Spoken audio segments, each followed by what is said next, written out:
Shalom, salam jumpa lagi dengan saya Pendeta Mesnik atau Pak. Pembahasan kita kali ini berjudul Persiapan Umat Tuhan Menjelang Kedatangan Yesus. Ketika kita berbicara tentang persiapan untuk berangkat ke luar negeri, persiapan untuk berangkat mengikuti seminar dan lain sebagainya, tentu kita memiliki persiapan-persiapan khusus. Namun saya masih mengingat bagaimana persiapan yang dilakukan oleh umat-umat Tuhan menjelang hari Sabat yang kita sebut dengan hari persiapan. Saya masih ingat tahun-tahun 1970-an jika kita katakan hari persiapan. Anggota-anggota gereja masih belum memiliki setrika listrik, masih menggunakan setrika arang. Mereka akan mempersiapkan baju mereka disetrika supaya rapi. Kenapa kita tahu mereka sedang menyetrika? Karena semua rumah tangga sedang membakar arang di luar, lalu menempatkannya di setrika arang tersebut untuk menyetrika baju-bajunya. Dan kalau kita tidak memiliki keahlian, maka baju yang kita setrika akan menjadi kotor karena abu dari setrika itu yang akan keluar. Tetapi mereka sangat ahli di dalam menggunakannya. Saya tahu generasi muda sekarang ini tidak mengenal setrika arang. Mereka tidak punya sepatu sebenarnya. Tetapi bagi mereka yang lebih maju, mereka punya sepatu. Mereka akan semir sepatu tersebut, menyimpannya. Bukan hanya itu, bagi ibu-ibu mereka akan memasak. Walaupun mereka masak menggunakan kayu bakar, tetapi mereka akan menyediakan makanan mereka untuk nanti malam, sepanjang hari besok, sampai besok malam kembali. Karena mereka tidak mau terlambat ke gereja. Persiapan umat Tuhan menjelang kedatangan Yesus. Apakah persiapan kita sebagai umat Tuhan dalam menanti kedatangan Yesus? Ketika orang-orang bersedia untuk ibadah besok, mereka sudah siapkan semuanya. Apa yang kita siapkan untuk kedatangan Tuhan? Ayat-ayat yang menyatakan tentang kedatangan Yesus. Kita akan mulai dari malaikat-malaikat menyatakan Yesus akan datang kembali.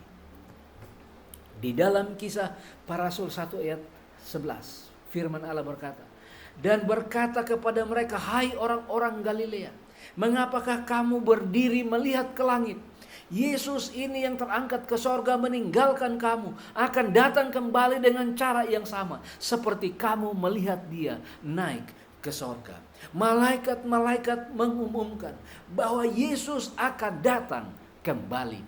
Yesus sendiri menyatakan ia akan datang kembali. Di dalam Yohanes 14 ayat 3, ayat bersahut-sahutan kita menyatakan, dan apabila aku telah pergi ke situ dan telah menyediakan tempat bagimu, aku akan datang kembali dan membawa kamu ke tempatku, supaya di tempat di mana aku berada, kamu pun berada. Ayat 18, kembali firman Allah berkata, aku tidak akan meninggalkan kamu sebagai yatim piatu, aku akan datang kembali kepadamu. Ayat 28, kamu telah mendengar bahwa aku telah berkata kepadamu, aku pergi tetapi aku akan datang kembali kepadamu. Sekiranya kamu mengasihi aku, kamu tentu akan bersuka cita karena aku pergi kepada Bapakku, sebab lebih besar daripadaku.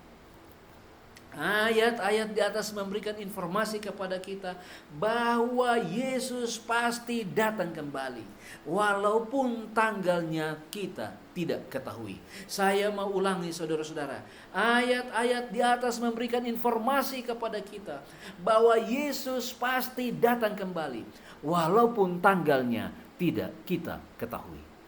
Yesus pasti datang kembali. Apakah datang waktu pagi, waktu siang, waktu sore, atau waktu malam?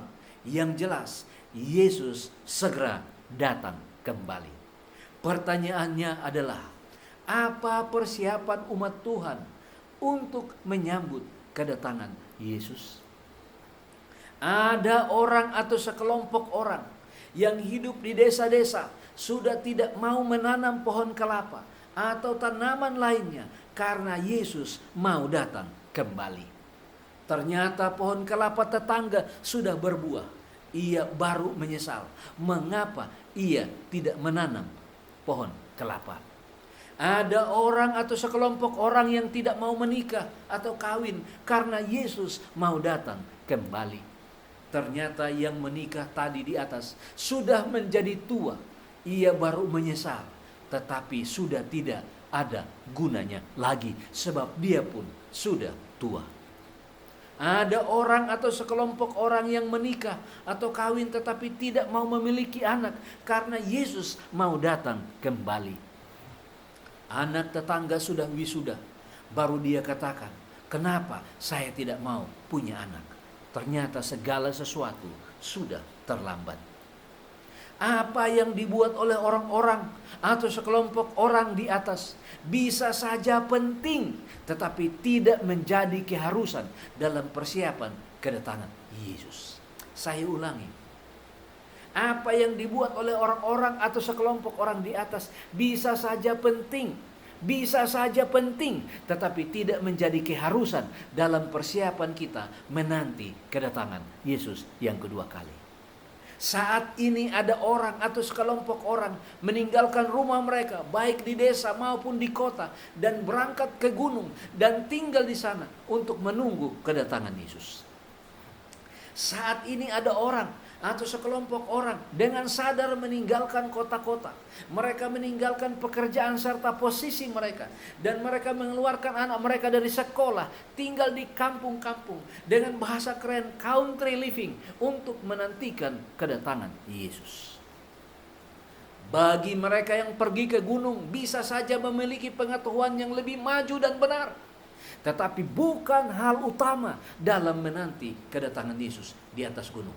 Saya ulangi, bukan hal utama dalam menanti kedatangan Yesus di atas gunung.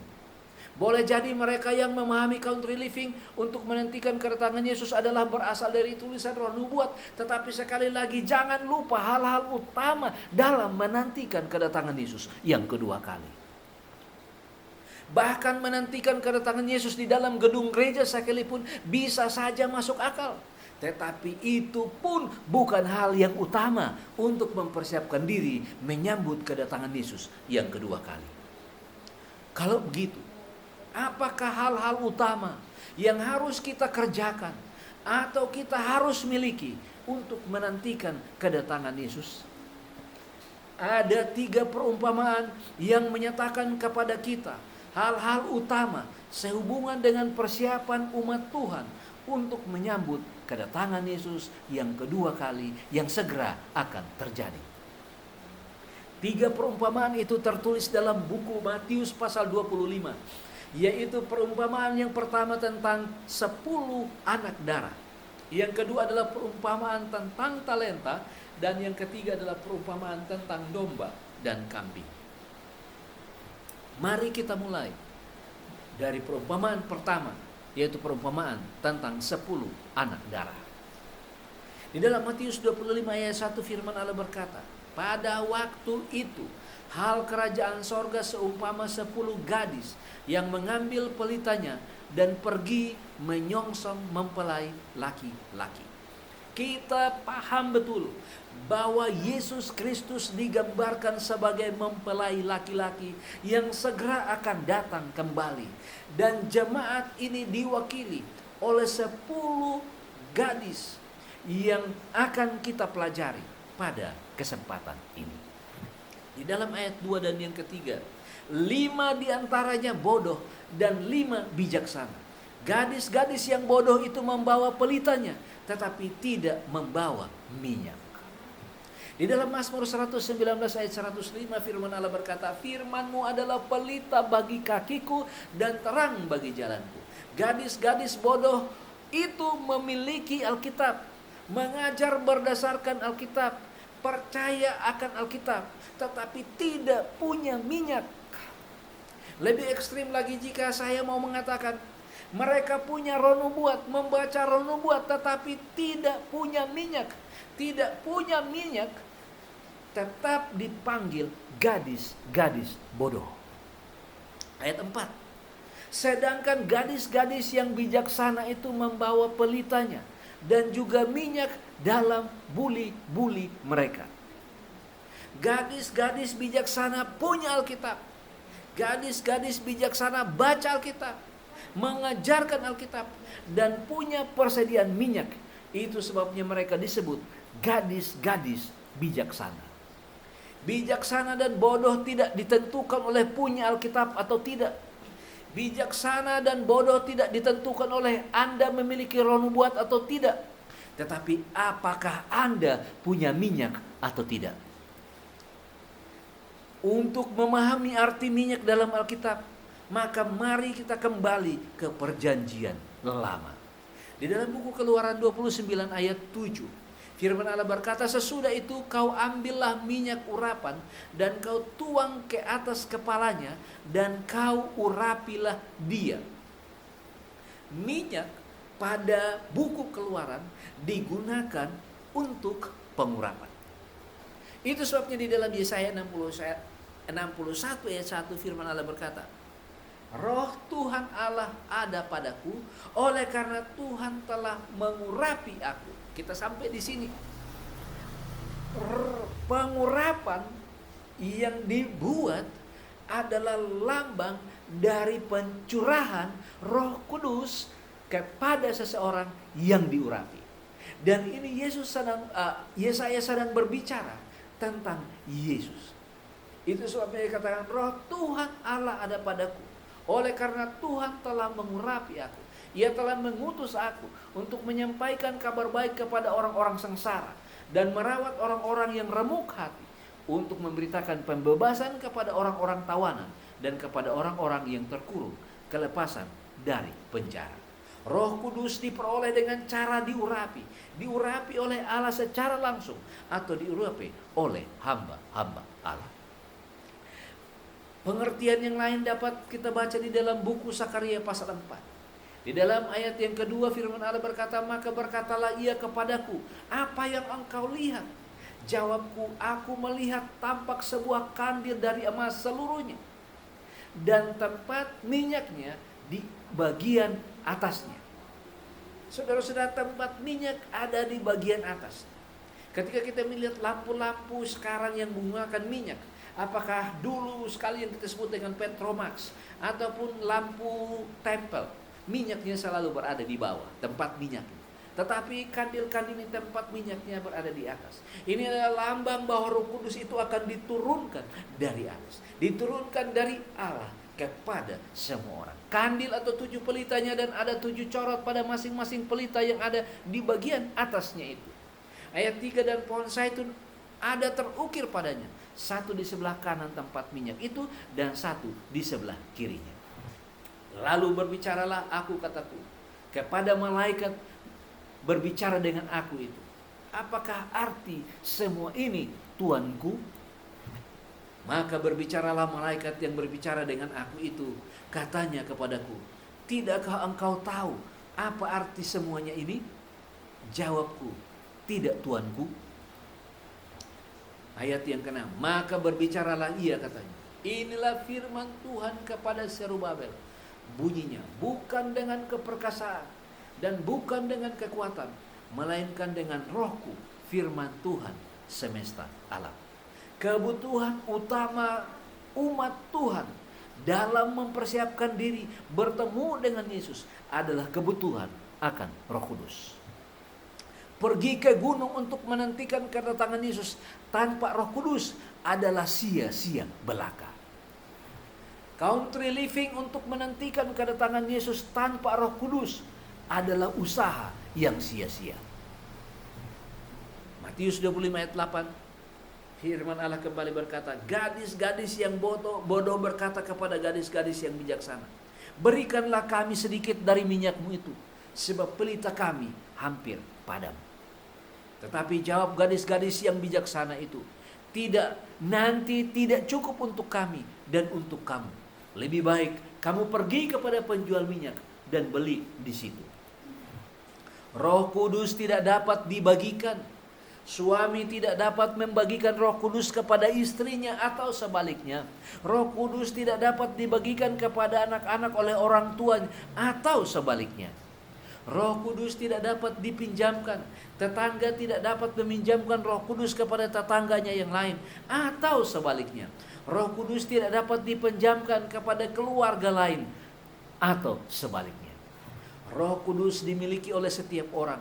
Roh Kudus harus menjadi milik kita secara pribadi atas dasar hubungan kita dengan Tuhan Yesus. Dan perumpamaan yang kedua adalah perumpamaan tentang talenta. Matius 25 ayat 14. Sebab hal kerajaan sorga sama seperti seorang yang mau bepergian ke luar negeri, yang memanggil hamba-hambanya dan mempercayakan hartanya kepada mereka. Di dalam Matius 25 ayat 15 firman Allah berkata, yang seorang diberikannya 5 talenta, yang seorang lagi 2, dan yang seorang lagi 1, masing-masing menurut kesanggupannya, lalu ia berangkat. Ingat, masing-masing menerima berdasarkan kesanggupan dan kemampuannya. Ayat 16. Segera pergilah hamba yang menerima talenta itu. Ia menjalankan uang itu, lalu beroleh 5 talenta. Hamba yang menerima 2 talenta itu pun berbuat demikian juga dan berlaba 2 talenta.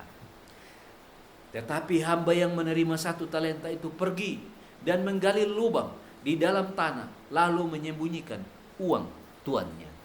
Masing-masing kita adalah penata layan Allah. Apa yang harus kita buat dengan talenta yang diberikan kepada kita, harta yang diberikan kepada kita, waktu yang Allah telah percayakan kepada kita. Allah tidak menuntut kita untuk menjadi yang terbaik, tetapi Allah mau kita melakukan pekerjaan penata layanan dengan cara yang terbaik. Orang yang menerima 1 talenta ini kehilangan tujuan, kehilangan arah. Ia tidak tahu apa yang harus ia perbuat. Orang yang menerima 1 talenta ini panik sehingga ia tidak tahu mau buat apa. Berita-berita yang terjadi sekarang di dunia kita ini seringkali membuat kita panik sehingga kita lari ke gunung. Ingat, hanya penerima 1 talenta yang suka panik. Pelajaran dari perumpamaan talenta ini adalah orang menerima 1 talenta tidak punya tujuan dalam hidupnya. Ketika orang bilang kita ke gunung untuk menyambut Yesus, dia pergi juga ke gunung. Namun sesungguhnya ia tidak tahu mengapa ia pergi ke gunung. Karena ia pergi karena kepanikan. Yesus mau kita sibuk melakukan pekerjaannya saat kita menunggu dia datang kembali. Boleh jadi kita katakan, saya tidak bisa berkhotbah, saya tidak bisa menyumbang. Ketakutan kitalah yang membuat kita gagal. Seringkali kita tidak mau menerima tanggung jawab dari gereja, bukan karena kita tidak memiliki talenta, tetapi karena kita takut gagal. Hanya oleh dedikasi kita yang tinggi dalam pelayanan pekerjaan Tuhan yang akan menolong kita untuk siap menyambut kedatangan Yesus yang kedua kali. Itu sebabnya di dalam Kisah Para Rasul 1 ayat 8. Tetapi kamu akan menerima kuasa kalau Roh Kudus turun ke atas kamu. Dan kamu akan menjadi saksiku di Yerusalem dan di seluruh Yudea, Samaria, dan sampai ke ujung bumi. Catat baik-baik saudara. Hal utama yang harus dimiliki oleh orang yang mau menantikan kedatangan Yesus adalah Roh Kudus. Dan ketika Roh Kudus itu turun ke atas kita, maka kita akan pergi kepada saudara-saudara kita, keluarga kita, anak kita, menantu kita, mertua kita, bahkan tetangga kita, untuk menyatakan bahwa Yesus segera akan datang. Jika Anda tidak memperagakan penginjilan ini di dalam hidup saudara, maka Anda belum memiliki Roh Kudus. Perumpamaan yang ketiga adalah perumpamaan tentang domba dan kambing. Semua umat manusia akan dibagi dalam 2 kelompok besar, yaitu kelompok domba dan kelompok kambing. Di dalam Matius 25 ayat 35 firman Allah berkata, sebab ketika aku lapar, kamu memberi aku makan. Ketika aku haus, kamu memberi aku minum. Ketika aku seorang asing, kamu memberi aku tumpangan. Ketika aku telanjang, kamu memberi aku pakaian. Ketika aku sakit, kamu melawat aku. Ketika aku di dalam penjara, kamu mengunjungi aku. Perintahnya sederhana, yaitu berilah orang lain makan saat mereka lapar. Berilah mereka minum saat mereka haus. Perumpamaan ini menyatakan kepada kita bahwa saat kita menanti kedatangan Yesus yang kedua kali, kita harus sibuk melayani anak-anak Tuhan yang lain. Kita harus suka menerima tamu, mengunjungi yang sakit, mengunjungi mereka di penjara, tetap melayani meskipun kelihatannya kecil. Inilah yang harus dilakukan oleh anak-anak Tuhan Yesus bagi orang lain. Domba yang baik melayani bukan karena tuntutan, tetapi karena mereka melihat seseorang yang membutuhkan pertolongan mereka. Mereka menolong orang lain tanpa pamrih. Mereka menolong orang lain karena mereka tidak dapat melihat orang lain susah dan akan binasa. Kesimpulan pelajaran kita pada kesempatan ini adalah perumpamaan tentang talenta mengajarkan kepada kita bahwa kita harus rajin bekerja, meningkatkan kesanggupan yang Allah berikan kepada kita. Jika Tuhan datang dan Ia menemukan bahwa kita telah mengembangkan talenta kita, maka kita telah siap bagi kedatangannya. Perumpamaan tentang domba dan kambing mengajarkan kepada kita bahwa kita harus menggunakan talenta kita untuk melayani orang lain. Pada saat kita melayani orang lain, pada saat yang sama kita sedang melayani Allah. Itu sebabnya di dalam buku Ibrani 13 ayat 2 firman Allah berkata, jangan kamu lupa memberi tumpangan kepada orang. Sebab dengan berbuat demikian, berapa orang dengan tidak diketahuinya telah menjamu malaikat-malaikat. Itu sebabnya ketika Yesus berkata kepada orang-orang, para pendengarnya dan semua orang Farisi, Yesus berkata, jika engkau melayani seorang yang paling hina ini, engkau sedang melayani aku. Pertanyaannya adalah, berapa lama kita harus menunggu? Ada seorang tentara Amerika yang baru bulan madu harus ikut perang Vietnam. Setelah beberapa bulan perang, ternyata tidak ada kabar tentang keberadaannya. Dia hilang. Sehingga tidak ada lagi informasi tentang dia. Istri tentara yang masih sangat muda itu putuskan untuk kembali ke Amerika. Semakin lama wanita muda ini semakin kesepian. Ia sudah melupakan suaminya. Bahkan ia telah menemukan seorang laki-laki pengganti suaminya. Mereka mulai menyusun rencana acara pernikahan mereka. Saya tidak merekayasa cerita ini, tetapi sesungguhnya cerita ini katakan saat pengantin berada di atas altar, tentara itu datang dan berkata kepada istrinya yang sedang melangsungkan perkawinan dengan bertanya, mengapa engkau tidak menunggu aku? Lalu istrinya berkata, berapa lama aku harus menunggu? Saya tidak lanjutkan ceritanya. Tetapi pertanyaannya adalah, berapa lama saya harus menunggu? Berapa lama lagi kita harus menunggu? Berapa lama lagi kita harus menunggu? Sampai kita melihat dia datang dengan mata kepala sendiri. Mari kita berdoa. Bapa di sorga, Bapa yang baik, Bapa yang sudah memanggil kami dan mengikat kami dengan kasih yang kekal di dalam jemaat Tuhan. Kami siap menantikan kedatangan-Mu. Kami siap menerima pengurapan. Kami siap menerima kecurahan Roh Kudus. Kami mau melayani. Kami mau berbagi. Karena itu adalah tabiat dari Kristus Yesus. Terima kasih Tuhan untuk pelajaran hari ini. Jadikan kami orang-orang yang bijaksana. Kami berdoa dan bersyukur di dalam nama Yesus, Tuhan dan Juru Selamat kami. Amin. Tuhan Yesus memberkati kita sekalian.